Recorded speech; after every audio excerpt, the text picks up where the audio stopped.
तो excise policy को लेकर घिरे हुए हैं मनीष सिसोदिया, लेकिन प्रेस कॉन्फ्रेंस कर उन्होंने केंद्र सरकार पर निशाना साधा है। आरोप यह लगाया कि उनको गिरफ्तार करने की तैयारी की जा रही है और दावा किया कि एक्साइज पॉलिसी में कोई घोटाला नहीं किया गया है। बीजेपी को घोटाले की चिंता नहीं है, यह आरोप लगाया है मनीष सिसोदिया ने और कहा कि केजरीवाल को रोकने की साजिश की जा रही है। मैं शिक्षा मंत्री, इसलिए साजिश की गई है, मुझे जेल में डालने की तैयारी। 2-4 दिनों में मेरी गिरफ्तारी मुमकिन, मनीष सिसोदिया का दावा। और कहा कि हम डरने वाले नहीं हैं, हमें मिटा नहीं पाएंगे।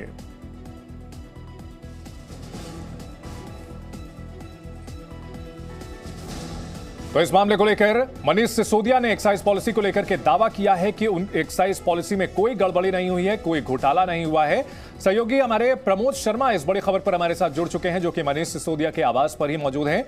प्रमोद, जब सवाल पूछा गया, आपने YouTube चैनल बनाकर लाखों कमाने वालों के बारे में सुना ही होगा, आपको भी करना है।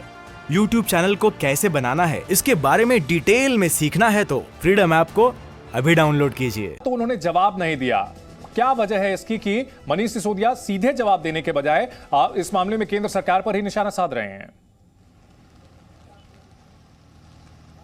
बिल्कुल चंदन, मनीष सिसोदिया अपने चिर परिचित अंदाज में वो सामने आए मीडिया के। उन्होंने केंद्र सरकार की नाकामियां गिनाई और अपनी उपलब्धियां दिखाई कि कैसे न्यूयॉर्क टाइम्स में उनकी तस्वीर छपी है, दिल्ली सरकार के अच्छे कामों की बात करी है। लेकिन जब मीडिया ने सीधे तौर पे एक्साइज पॉलिसी को लेकर उनसे बात की कि यहाँ पर मुद्दा एजुकेशन पॉलिसी का नहीं है, एक्साइज पॉलिसी को लेकर जो आरोप लगे हैं, और CBI की FIR में साफ तौर पर लिखा है कि पब्लिक सर्वेंट, जिसमें से सबसे बड़े जो पहले नंबर के आरोपी है मनीष सिसोदिया, जो आबकारी विभाग के मंत्री भी हैं, उन्होंने जो कमिश्नर हैं गोपी किशन, उनके साथ में आनंद कुमार तिवारी और पंकज भटनागर, इनके साथ मिलकर किस तरीके से एक्साइज पॉलिसी को बदला और लोगों को अनड्यू फेवर दिया, यानी जो बिचौलिए हैं और कंपनी है उनको जो है फ़ायदा पहुंचाया। इस मामले में काफ़ी करोड़ों का लेन देन हुआ है, जिसमें काफ़ी सारे जो बिचौलिए हैं वो आम आदमी पार्टी से जुड़े हुए हैं। यही हमारा सवाल था कि समीर महिंद्रू, जो कि एक आरोपी है, इंडो स्प्रिट के मैनेजिंग डायरेक्टर है, उन्होंने एक राधा इंडस्ट्रीज के जो दिनेश अरोड़ा है उनके अकाउंट में जो है पैसा ट्रांसफ़र किया था, जिसको ऑपरेटर दिनेश अरोड़ा करते थे। और दिनेश अरोड़ा को के बारे में बताया जाता है वो आम आदमी पार्टी के किसी नेता के बेहद करीबी है। तो आखिर क्या वो इन लोगों को जानते हैं? अर्जुन पांडे नाम का एक बिचौलिया है, क्या उसको जानते हैं? लेकिन वो किनारा करके वो चले गए। उन्होंने इन सवालों के जवाब नहीं दिए, क्योंकि अगर जवाब देने पे आते तो सवालों की फहरिस्त काफ़ी लंबी हो जाती। क्योंकि जिस तरीके से ये बताया गया है कि एक्साइज पॉलिसी को बनाते वक्त कैसे कुछ कंपनियों को फ़ायदा पहुंचाया गया है और उसमें किस तरीके का वेव ऑफ दिया गया है, और इसमें प्रमोद लिस्टेड कंपनियों को शामिल किया गया है। तो ये बात केजरीवाल हो या फिर मनीष सिसोदिया, ये दावा करते हैं कि एक्साइज पॉलिसी में कोई गड़बड़ी नहीं थी, ये बहुत अच्छी एक्साइज पॉलिसी थी। ऐसे में सवाल ये खड़ा होता है कि आखिरकार फिर दिल्ली सरकार ने इस पॉलिसी को वापस क्यों लिया?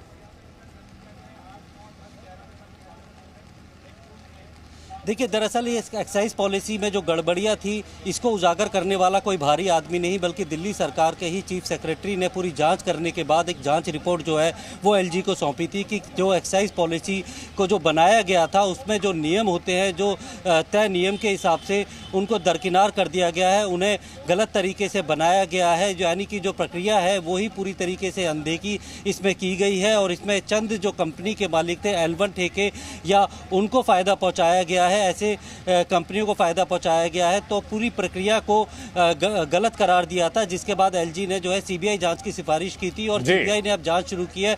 तो उसके बाद मनीष सिसोदिया, अरविंद केजरीवाल या दिल्ली सरकार, उनको पता था कि जिस तरीके से प्रक्रिया का अनदेखा किया गया है उसमें कहीं ना कहीं गड़बड़ियाँ है। इसीलिए CBI ने इस मामले में जो है 120B यानी आपराधिक साजिश का मामला दर्ज किया है और इसमें CBI की जाँच अब इसी बात को लेकर होगी कि जब ये पॉलिसी बनाई गई थी तो क्या जानबूझकर किसी को फायदा पहुंचाने के लिए, यही सबसे बड़ा सवाल यही है कि क्या ये पॉलिसी जब बनाई गई थी, दिल्ली सरकार की एक्साइज पॉलिसी, तो जानबूझकर किसी को बेजा फायदा पहुंचाने की कोशिश की गई थी और इसी लाइन लेंथ पर जांच चल रही है। लेकिन दिल्ली के डिप्टी सीएम मनीष सिसोदिया जब प्रेस कॉन्फ्रेंस कराए तो उन्होंने इस मुद्दे पर सफाई देने के बजाय केंद्र सरकार पर निशाना साधा और कहा कि उन्हें जेल में डालने की तैयारी की जा रही है। 2-4 दिन में उनकी गिरफ्तारी की जा सकती है। प्रमोद शर्मा इस खबर पर हमारे साथ लगातार बने हुए हैं। प्रमोद, अगर आम आदमी पार्टी के रिस्पांस की बात की जाए तो आम आदमी पार्टी इस पूरे मामले को लेकर सफाई देने के बजाय इस मुद्दे को केजरीवाल बनाम प्रधानमंत्री नरेंद्र मोदी बनाने की कोशिश कर रही है और 2024 का दावा कर रहे हैं मनीष सिसोदिया।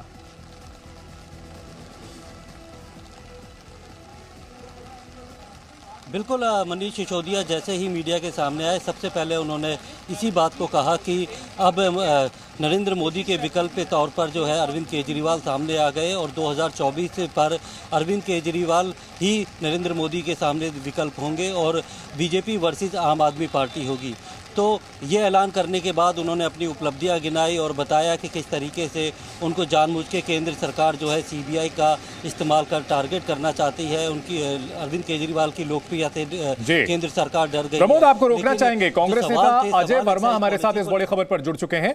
अजय जी, दिल्ली के डिप्टी सीएम मनीष सिसोदिया ने प्रेस कॉन्फ्रेंस की और इस मामले में दावा किया कि एक्साइज पॉलिसी में कोई गड़बड़ नहीं थी। आप लोग उनका इस्तीफा मांग रहे हैं, लेकिन मनीष सिसोदिया का दावा है कि यह तो दिल्ली की नहीं बल्कि देश की बेस्ट एक्साइज पॉलिसी थी।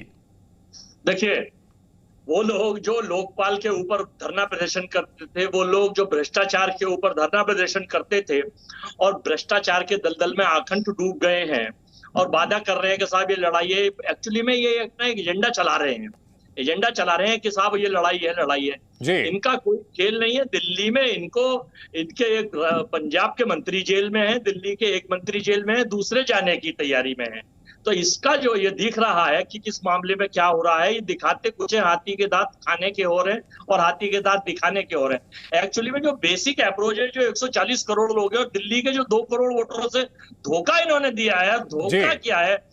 कभी ये उस पर महिला मोहल्ला क्लिनिक के नाम पर धोखा देते हैं, कभी जब बारिश होती है तो सफाई की पोल खुल जाती है इनकी और आरोप लगा देते हैं दूसरी दलों पर, दूसरी पार्टियों पर। शीला जी की हर पॉलिसी को, ये शीला जी की हर चीज का विरोध करते थे जब हमारी 15 साल मुख्यमंत्री रही और दिल्ली को विश्व में दर्जा दिलवाया, और आज उनकी हर चीज को ये अडॉप्ट करते हैं, मानते हैं। तो ये इनकी दुहरी नीति, ठीक है, ये पीछे कुछ है, अंदर कुछ है, आगे कुछ है। और दूसरी चीज और सुनी, भ्रष्टाचार का और जहां तक अपना इसका देश से जो है इस वक्त धोखा देने का मामला है, तो देश की सरकार के मुखिया बड़े भाई हैं और केजरीवाल जी छोटे भाई हैं, दोनों छोटे बड़े भाई हैं।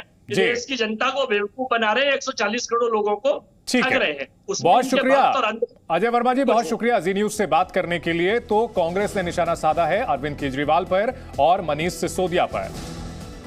आपने YouTube चैनल बनाकर लाखों कमाने वालों के बारे में सुना ही होगा, आपको भी करना है। YouTube चैनल को कैसे बनाना है इसके बारे में डिटेल में सीखना है तो फ्रीडम ऐप को अभी डाउनलोड कीजिए।